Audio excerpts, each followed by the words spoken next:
like to welcome everybody to the Alfred Van Loen Gallery at the South Huntington Public Library.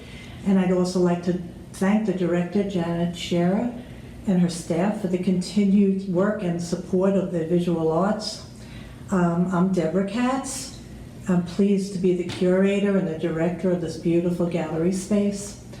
And I'm here now to introduce you to the September 2020 Artist of the Month. Her name is Nancy Bueti-Randall. She was raised in Chappaqua, New York, a first-generation Italian-American, and currently she lives on Long Island with her husband. She's also a printmaker, a potter, as well as a prolific painter. Her subject matter is very broad. She does figurative portraits, landscapes, still lifes, and I'm happy that she's agreed and here today to speak with us. Thank you, Nancy. Well, thank you for having me and giving me the opportunity to show here at this beautiful gallery. We had planned this last year, and then with everything that's happened, we switched to this video and way of presenting the show, and I hope that you will enjoy it in that capacity, or at least maybe come over to the library and see the show in person. Yes, it's still open for viewing, so please come and It's visit. open until the 30th. So let me just ask you, when did you know you were going to be an artist or a painter? I was thinking about that question. Being an artist, I mean, what is an artist? You know, it's a person that has a unique bend on something that they represent. And when did I decide? I don't think I ever decided. I think it just kind of happened. And I remember, wanting to draw, from the very beginning, with my finger on a frosted piece of glass to a napkin in the kitchen. We didn't have a lot of art supplies and crayons and things like that. So it was, art at elementary school, and then art at junior high. And then I had a wonderful art teacher in high school who I think made art important, like it was an actual thing that you could do. And she was a young person. She came out of Pratt. She taught our art classes as if we were in college, freshmen in college. She demanded a lot, and I thought, well, this is a serious endeavor. This is not just playing, and it could be something that I can do with my life. So when I approached my mom and she said, I want to go to art school, she's like, what? What are you going to do with that? Are you going to become a commercial artist? Well, I don't have the brain for that type of thing or inventing or anything like that. But I said, well, I can get my teaching degree. So I did. I majored in painting, ceramics, and I minored in education, which was great until I started teaching and realized that I didn't want to teach in a public school setting. I do enjoy teaching, but not in that kind of setting.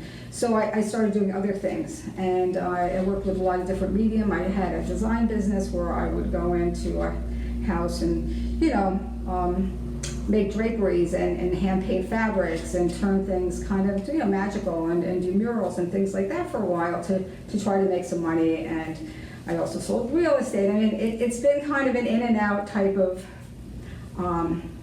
career.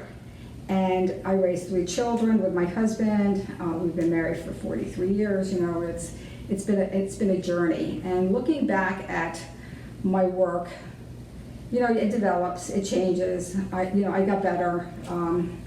I had a lot of support. My family is super supportive. My mother-in-law was also a painter. My husband is very supportive, and I think that makes a big difference. It does.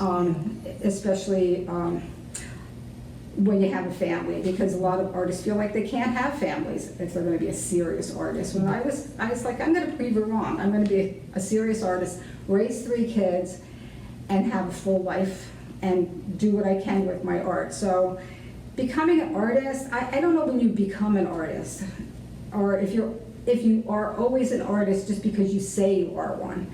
You kind of fall in and out of it, depending on where your life goes. So a lot of my work is about family. It's a narrative. It's figurative, especially the early work was very figurative. And I came to the landscape because part of it was I could get out of the house where I was working and be by myself. And then it was so magical. It's like, I love this. This is great. And I started to really, really love landscape painting. And it became more and more important to me when I started gardening, which is part of my upbringing. My grandfathers were tremendous gardeners, and we had flowers from, very early in the spring until it snowed outside. The beds were always full, and they were beautiful. And I think, in a way, I found my roots back with gardening and painting the garden. Let me ask you, a long journey. You paint mostly alla prima, and do you think of your work as intuitive work, even though you have subject matter? And I do paint outside directly from life, alla prima, and I don't use photographic references because once you do that, it loses something for me. I say, well, why even bother? That's the way I feel. I'm not saying that it's not a legitimate way to work, but for me, it doesn't interest me. So I have to paint outside. I have to paint from life, especially the landscape, and the still life. Is wonderful because you kind of get to be inside and take your time with it. But with landscape painting, you have to be really quick, and it has to come. The only way you can get to be really quick and good at it is if you practice a lot and you do a lot of painting and you draw a lot and you. I think for me, when I'm rusty, I go to figure drawing studio, open studio for figure drawing, because drawing the figure is very precise. It sharpens your eye, and it also makes you have to get things down really quickly. So doing that translates to the painting outside because you have limited time. Like sometimes I plan my paintings, like I know what I want to paint. And a lot of times I get there and I start painting that, and then I'm looking at something else and I go, yeah, I find that's more interesting, and I paint that instead. Or I'm working on 2 canvases at once, or I'm checking the weather, like do I have 3-4 days to work on this particular idea that I want to do. so you do allow for change, and you don't need to stay with a specific site that No, you that is, for me, I sort of halfway plan things and then see where they go. I am not really product oriented. I'm more process oriented. I don't really think about what's going to happen at the end of the painting.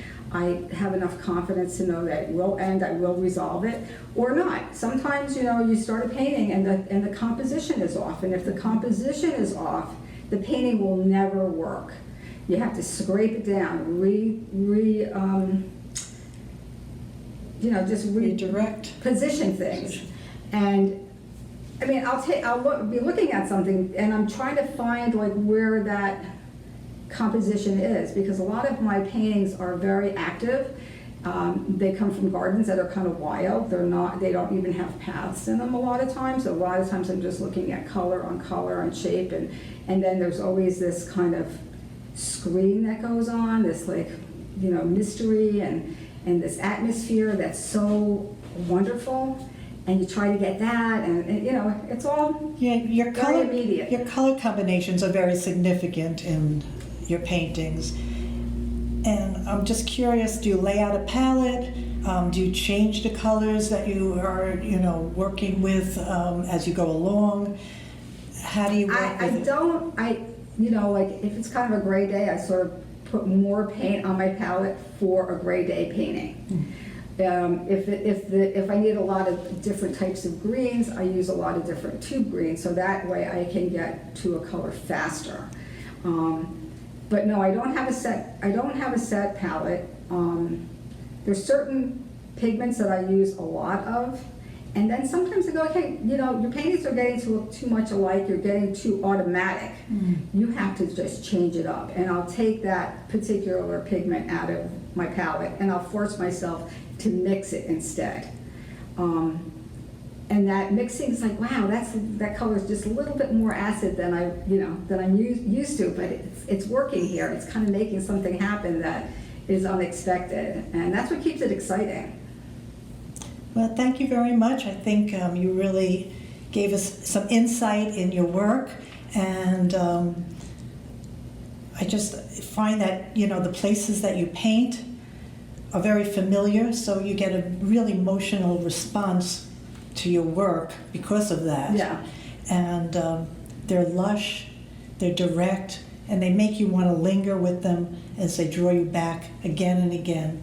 So thank you for sharing them. Thank you, Deborah. Thank you very much. You're welcome. Thank you. To the library's website at www.shpl.info, you will find under the Alfred Van Loen Gallery slideshow of Nancy's paintings and the price list. That's the paintings that are available. Thank you very much.